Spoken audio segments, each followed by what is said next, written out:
My name is Matthew Collins, and I was 17 years old when my life ended. At least, that's what the doctors told my parents when they rushed into the emergency room that night. But I know now that death is not an end. It's a doorway. I grew up in a small Texas town called Brookhaven. People called it quiet, old-fashioned, the kind of place where everyone knew everyone else. My father was a deacon at our church, and my mother taught Sunday school. I wasn't perfect by any stretch. I was a teenager with the same struggles and temptations as anyone. But my faith mattered to me. Church wasn't just something we did on Sundays. It was a place that shaped who I was. That Sunday morning began like so many others. I woke up to the smell of bacon sizzling in the pan and my mom humming a hymn in the kitchen. My little sister Emily was racing around the house looking for her shoes, and my dad was reminding me for the 100th time to tuck in my shirt. I rolled my eyes, but deep down I loved our routine. I felt safe in it. We arrived at Brookhaven Community Church just before the service started. The white clapboard building stood proudly at the edge of town, its steeple pointing toward the heavens. Inside, sunlight streamed through stained glass windows, filling the sanctuary with color. Families hugged one another, children laughed, and the air smelled faintly of coffee from the fellowship hall.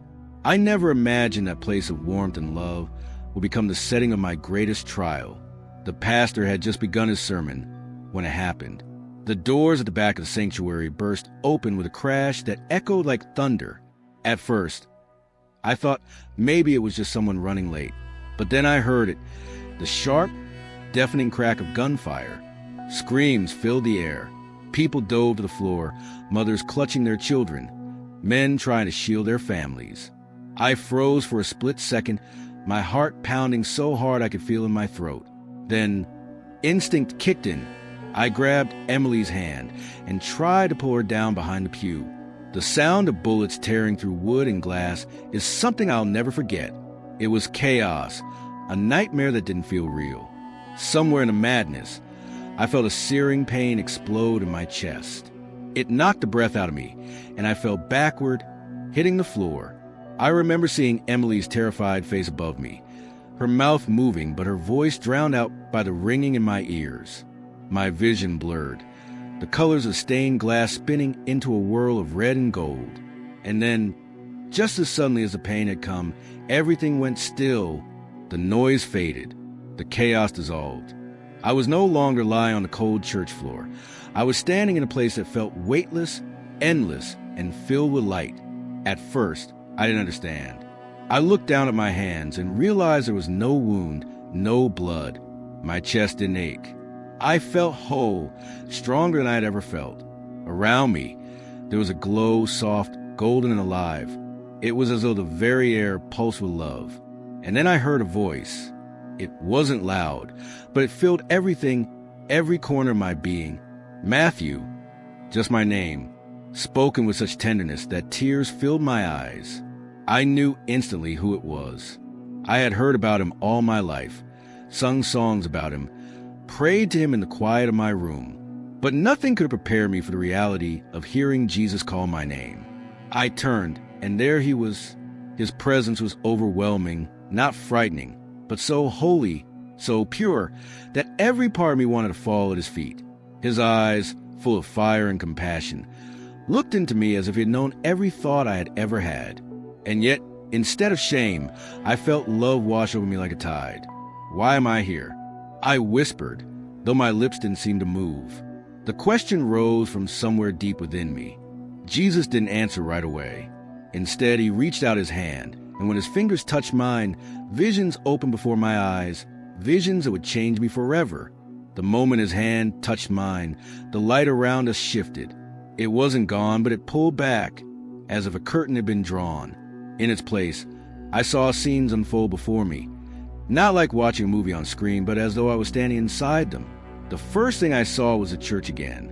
My body was still on the ground. People huddled in fear, the sound of sirens approaching outside. I saw my father bent over me, his face drenched in tears, and Emily clutching his arm, shaking, crying my name. My mother's hands trembled as she pressed them against my chest, trying desperately to stop the bleeding. The pain of leaving them hit me harder than the bullet had. Why are you showing me this? I asked Jesus, my voice shaking. To understand, he said softly, to see with my eyes. The scene dissolved, and suddenly I was standing in a place darker than any night I had ever known. A heavy, suffocating air pressed down on me. Shapes moved in the shadows, figures distorted and twisted, crying out in anguish. Their voices were filled with regret, bitterness, rage that consumed them like fire. These are the ones, Jesus said, his voice sorrowful, who chose hatred. They gave themselves over to violence, to cruelty, to the lies of the enemy. They would not listen to the voice of conscience I placed within them.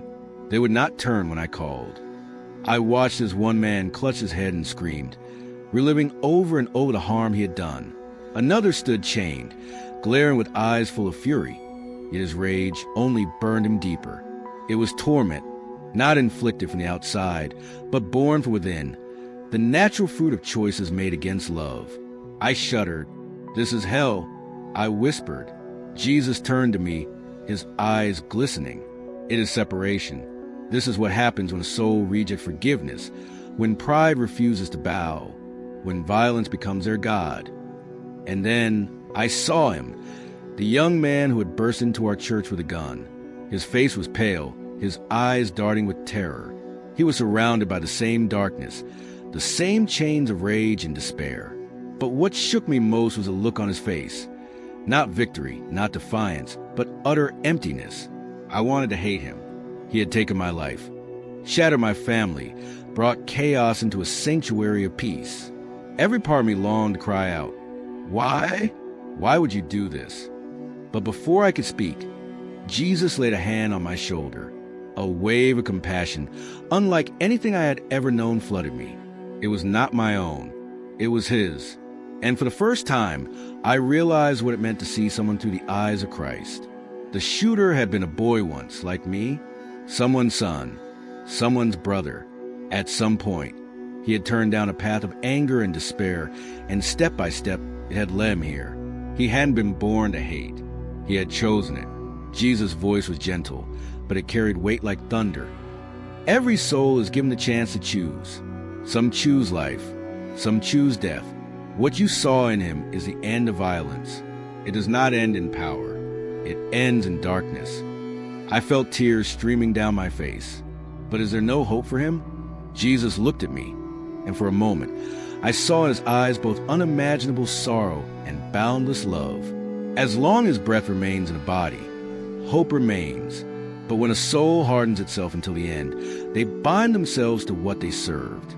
That is why I send messengers back, Matthew, to warn, to call, to tell the truth before it is too late. His words echoed in my spirit. I send messengers back. My heart began to pound. Lord, are you sending me back? He didn't answer immediately.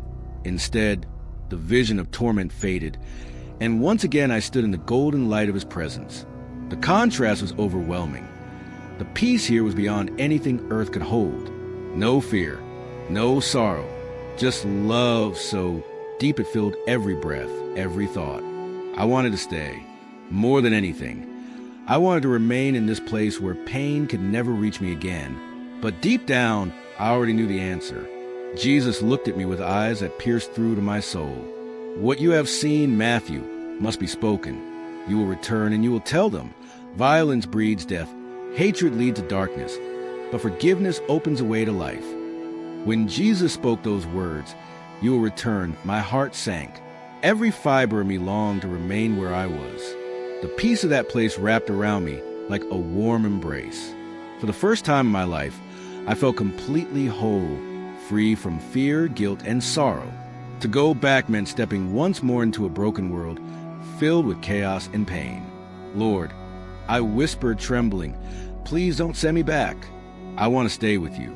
His gaze was steady, full of both kindness and firmness, like a father who loves his child too much to give him what he thinks he wants. Matthew, if you stay, your testimony will be silenced. But if you return, your life will carry a warning that can save many. The choice to remain or return is heavy, but I have chosen you as my messenger. His words struck something deep inside me. I was just a teenager, 17 years old, with homework unfinished on my desk, soccer practice the next day, and dreams of one day traveling beyond our small Texas town. What difference could my words possibly make? I opened my mouth to speak, but before I could, he lifted his hand, and once again visions opened before me. This time I saw heaven.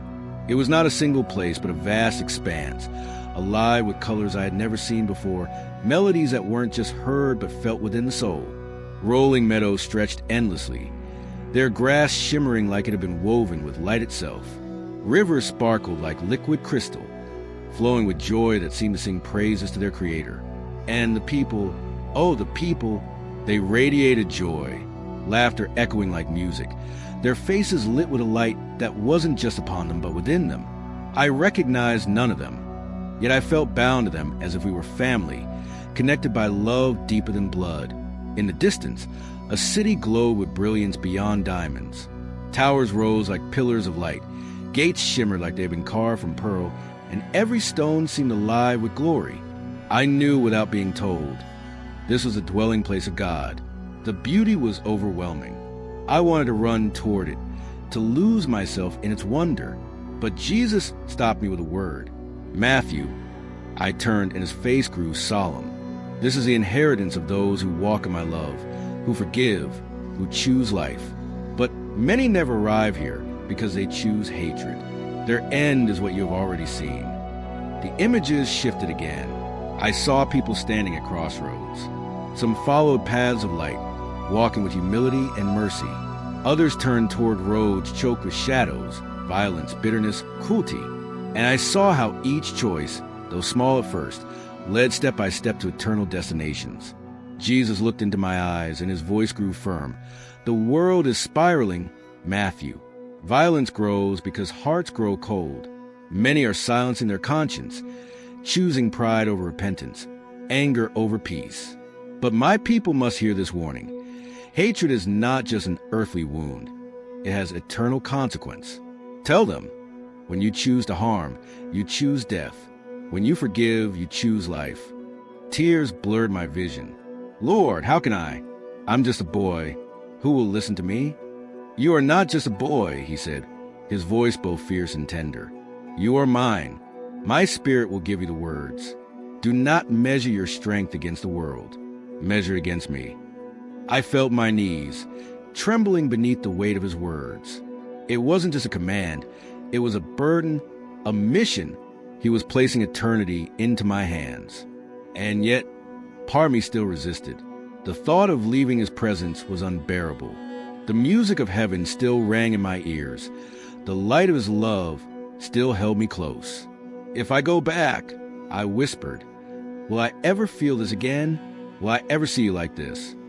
He knelt beside me, his hand resting over mine.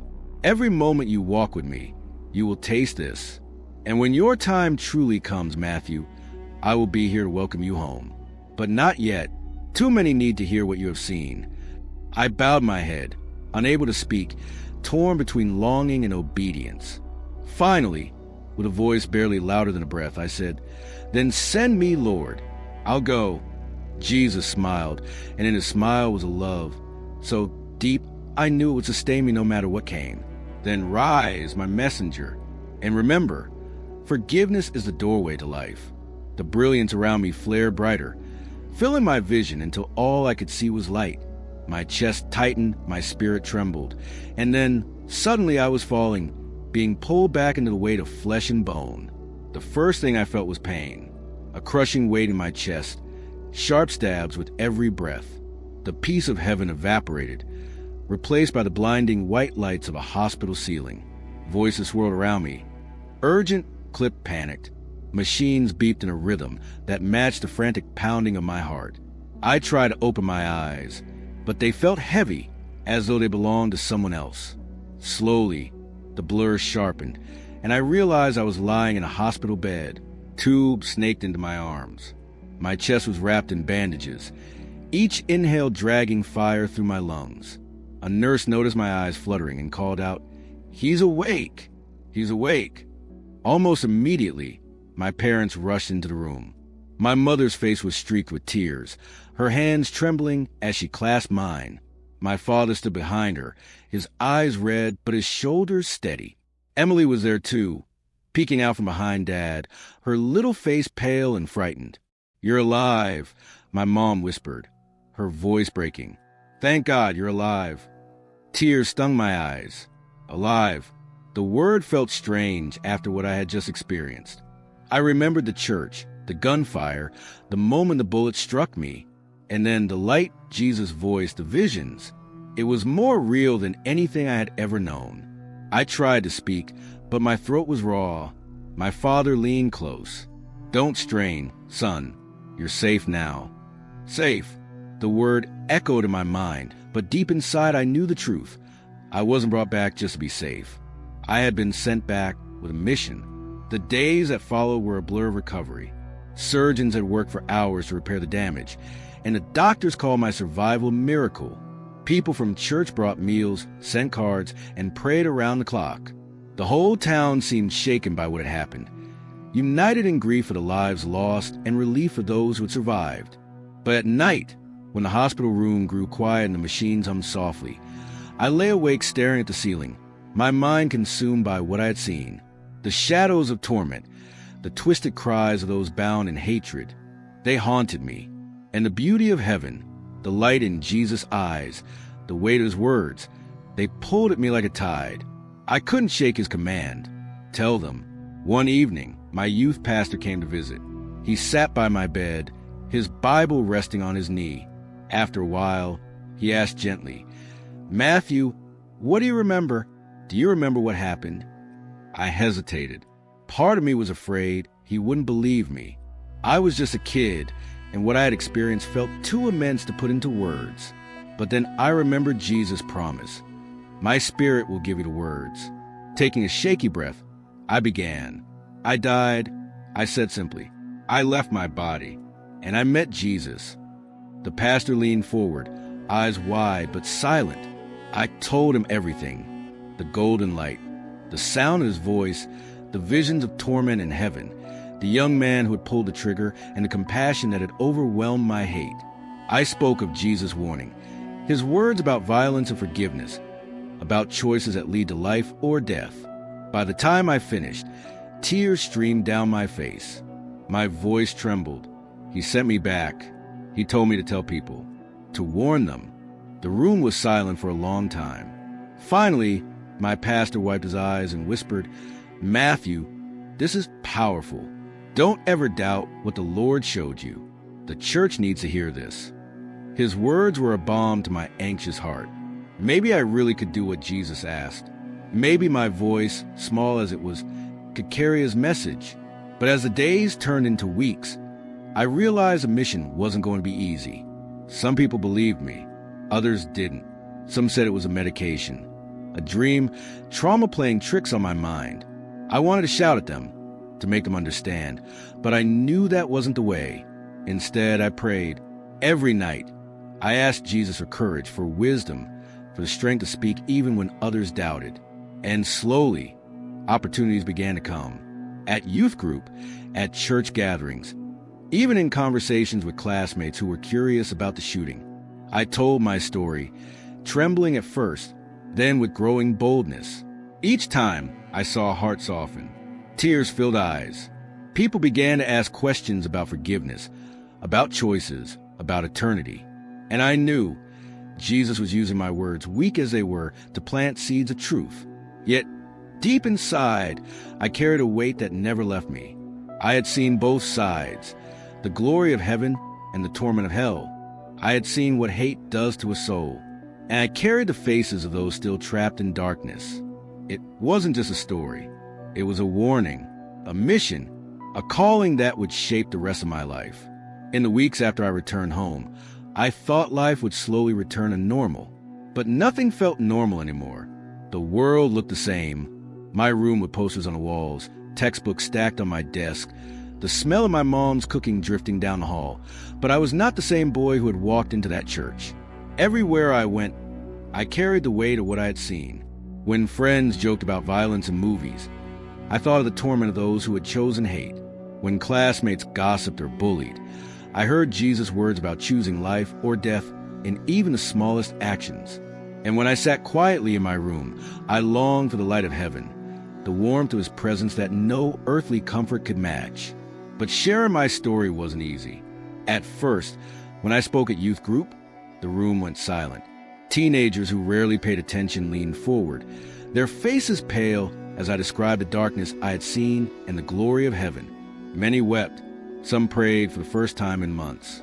My pastor encouraged me to keep telling it, saying, "Matthew, your voice is a trumpet. God is sounding a warning through you." But not everyone believed. Some adults in the church whispered that I was exaggerating, that trauma and medication had filled my mind with illusions. A few teachers at school pulled me aside, gently suggesting I should focus on healing instead of dwelling on strange visions. And the hardest of all, some of my closest friends looked at me differently, as though I had become too intense, too serious, no longer fun to be around. I felt torn. Part of me wanted to stay quiet, to fit back into my old life. But then I would remember the eyes of the shooter, hollow and chained by rage, and the compassion that Jesus had poured into me for him. I would remember his command, "Tell them." Survivor's guilt also weighed heavy on me. Others in that church hadn't survived. Families buried their loved ones while mine rejoiced that I was alive. Why me? I asked God again and again. Why did you send me back and not them? One night, unable to sleep, I went outside and sat on the back porch, staring at the stars. Tears blurred my vision as I whispered, "Lord, I don't understand. I don't feel strong enough for this. I'm just a kid. Why me?" In the stillness, a memory of his words returned. "You are mine. My spirit will give you the words." It wasn't about my strength. It was about his. So I began to pray differently. Instead of asking, "Why me?" I started asking, "What now?" And slowly he answered. Opportunities opened that I never imagined. A local church invited me to speak at a youth revival. A community group asked me to share my testimony at a town hall meeting.